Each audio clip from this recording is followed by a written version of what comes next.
अगं काय तुझ्या कामाचं तिथे? हे सिक्रेट आहे बट चला सांगूनच देते.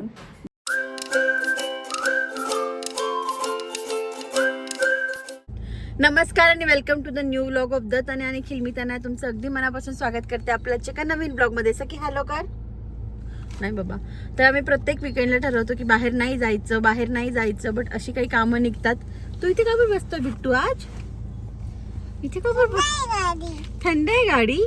तर प्रत्येक विकेंडला आम्ही ठरवतो की नाही जायचं बाहेर पण अशी कामं निघतात की बाहेर निघावंच लागतं. आणि आज आम्हाला 4 टोकाची 4 कामं आहे. एक केपीला आहे, एक इकडे बावधन सॉरी वाकड साईडला आहे, तिसरं कुठे शोधलंय रे तू? बघू आता.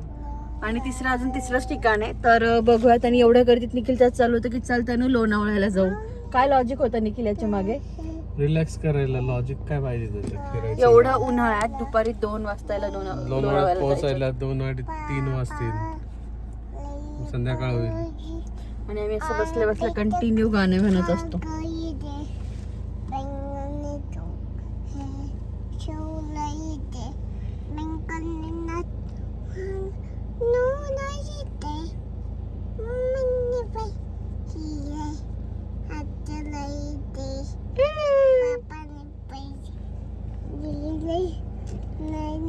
आणि सखीची वेणी बघा. सखीला गरम होऊ नये म्हणून सखीचं पुढे बघ ना बिट्टू. मला आहे बघा मागून तिला पूर्ण पॅक करून वरती अशा 2 पोनी घातल्यात आणि तिला खूप गोड दिसतं जे काही येते. चला आमचं कुठे कुठे प्लॅन होतं तुम्हाला त्यासोबत घेऊनच जाणार आहे. So stay tune. खूप उत्साहाने आम्ही घराबाहेर पडलो होतो की आता निघालो तर सगळी कामं आवरून येऊ. आम्हाला निघून हार्डली 15 मिनटं झाले होते. नळ स्टॉपपर्यंत पोहोचलो होतो आम्ही. तेवढ्यात कॉल आला की आमचं एक पार्सल आलं आहे आणि खूप महत्त्वाचं पार्सल होतं. ते बाहेर पण जास्त वेळ ठेवता येणार नव्हतं, त्यामुळे सगळी कामं कॅन्सल केली. फक्त येता एका ठिकाणी थांबून 5-10 मिनटात पटपट 2-2 घास खाल्ली, कारण घरी मी अजिबातच स्वयंपाक केलेला नव्हता. काय ते सखीपुरतं थोडंफार केलं होतं तिला खाऊ पिऊ घालायला, बाकी घरात काहीच नव्हतं. निखिलने मी पटकन 2-2 घास खाल्ले आणि घरी आलो. जी काही आमची कामं होती सगळी राहिली आहे त्या एका पार्सलमुळे. आणि माझी चूक झाली. मला माहीत होतं ते आज येणार आहे, पण माझ्या डोक्यातनं निघून गेलं. आणि नशीब लोणावळ्याला नाही गेलो. तिकडे गेलो असतं तर माहीत नाही काय झालं असतं. बट घरी आलो आहे आणि आता पुन्हा बाहेर जायची इच्छा नाही आहे, कारण आणि अशी चिडचिड होते ना ज्यावेळेस सगळं असं प्रॉपर ठरवून निघतो आणि काहीच होत नाही. पण आता इतकं होऊ नये की परत कपडे बदलून बाहेर जायचं. म्हणजे असं पण केलं असतं मी की येऊन फक्त पार्सल घरात ठेवून परत खाली गेली असती, पण मग पुन्हा एवढा रोड कापायचं, तिकडे जायचं नाही इच्छा राहिली. त्यामुळे आज काहीच कामं नाही होणार आहेत. बट जे काही होईल ते दाखवते. सध्या तर सखीला झोपवणं खूप मोठं टास्क आहे, तो पूर्ण करते. मी खूप जाम थकले होते, तरी पण आज झालं की नाही यार पहिले सखीला झोपवून देते आणि मग मी झोपते. पण जेव्हा मी बेडरूममध्ये गेली तेव्हा सखीचं असं काहीतरी सुरू होतं. मला कधी कधी म्हणजे कंट्रोल नाही होत की सखीला कुठून हे सगळे कारनामे सुचतात. काय चालू आहे सखी? तुला काय पाहिजे तिथलं? तुला काय पाहिजे सांग पटकन मला. काय घेऊ मी? तुझ्या काय कामाचं आहे तिथे? काय तिथे काय काय तुझ्या कामाचं तिथे? अगं काय तुझ्या कामाचं तिथे?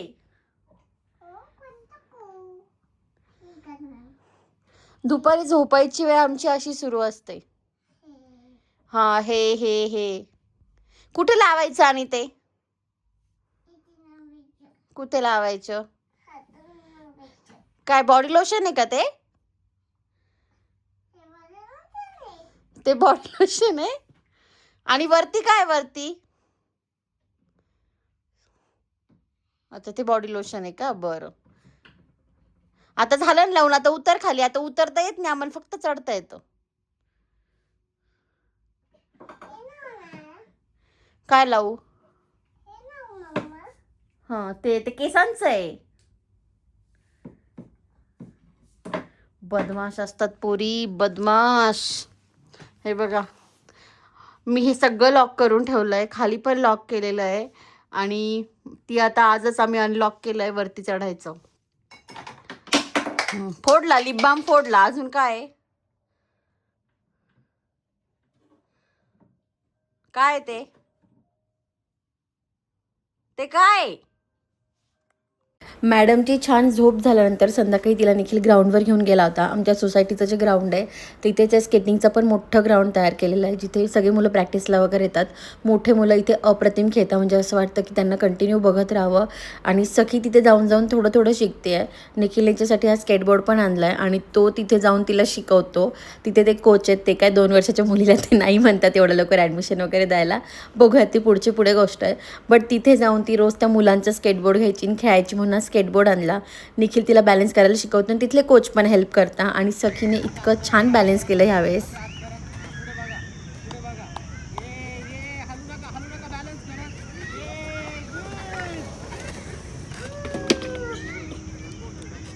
ही सगळी निखिलची मेहनत, त्याचं वेळ काढणं आणि त्याचं तिच्याकडे लक्ष देणं की ती शिकते काहीतरी नवीन. कट्टू संध्याकाळ किंवा रात्री म्हणू शकता. मला अजिबात बाहेर जायची इच्छा नव्हती, बट निखिलला बाहेरच जायचंय. काही करून त्याला बाहेरच जेवायचंय, त्यामुळे तो मला घेऊन चाललाय बळजबरी. तसा तो आधी खूप जायचा. सखी आल्यापासून आमचं जरा जरा कमी झालं. मी नाही येत, तुम्हीच जा. हे नाटक आहे, मला नाही यायचं. जा तुम्हीच जा, तुम्ही नेत नाही ना मला. हे आमचं नाराज होणं आणि हे असं हो का. बघू ते कुठपर्यंत जातोय ते. Bye bye.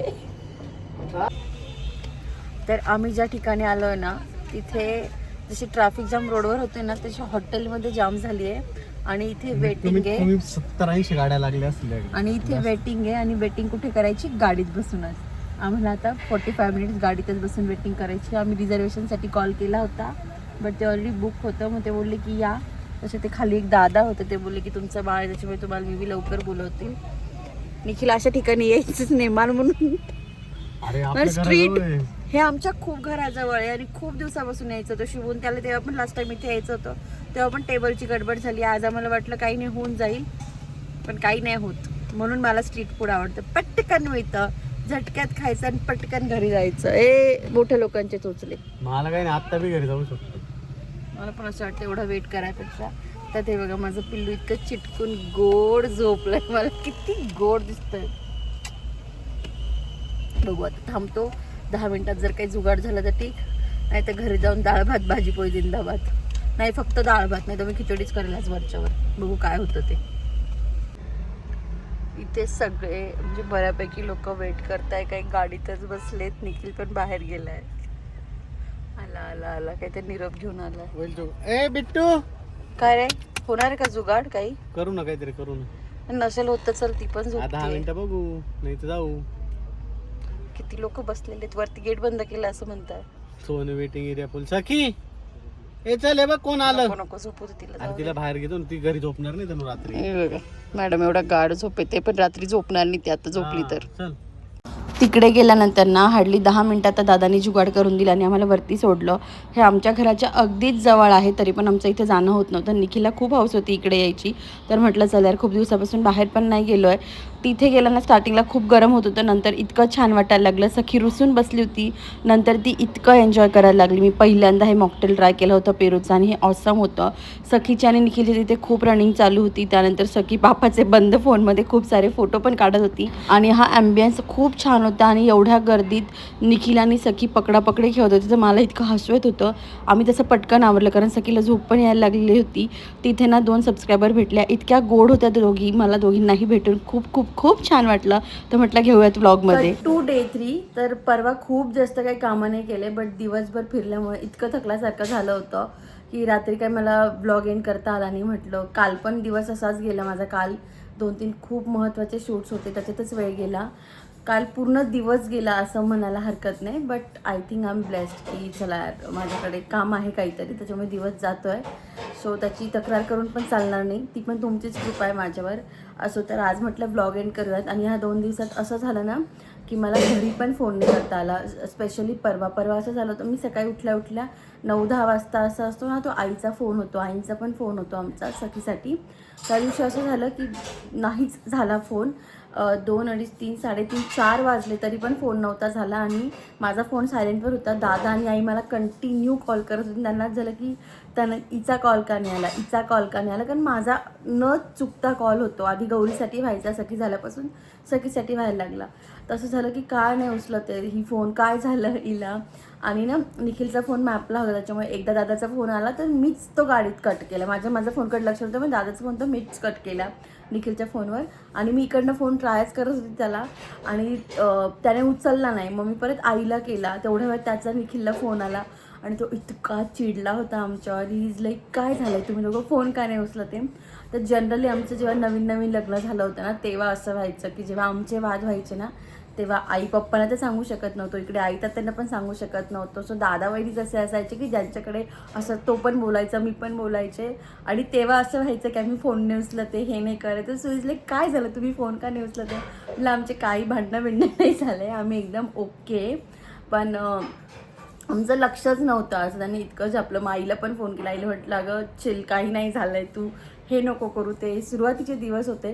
सुरुवातीला तर असं आम्ही सांगूनच देते चला तुम्हाला. सुरुवातीला तर असं एकदम स्टार्टिंगला झालं होतं की माझं निखिलचं खूप कडाक्याचं भांडण झालं होतं रात्री 10, 10:30 वाजता.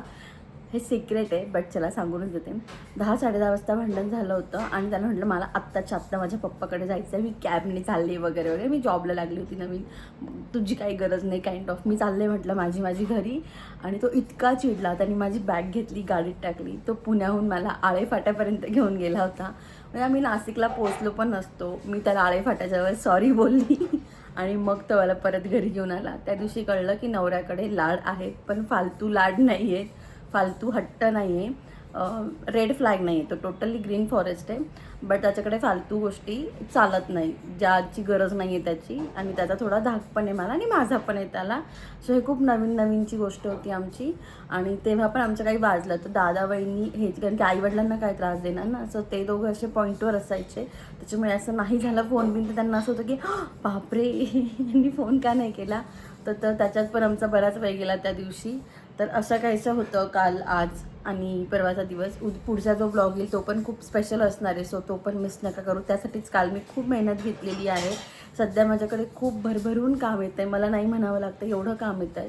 ती मी दरवेळेसमध्ये तसं सगळे तुमची कृपा आहे की लोक अप्रोच करत आहेत, चांगले ब्रँड अप्रोच करत आहेत. So thank you so much for that. चला आजचा ब्लॉग इथेच फिनिश करते. हे सिक्रेट एवढं पण मोठं नव्हतं, पण म्हटलं चला यार सांगून देऊयात. चलो भेटूयात पुढच्या ब्लॉगमध्ये, तोपर्यंत बाय.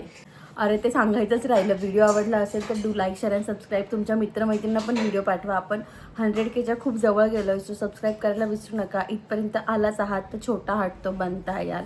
आजच्या व्हिडिओमध्ये सगळ्यात जास्त काय आवडलं, डेफिनेटली तुम्हाला सखीचं स्केटिंगच आवडलं असणार.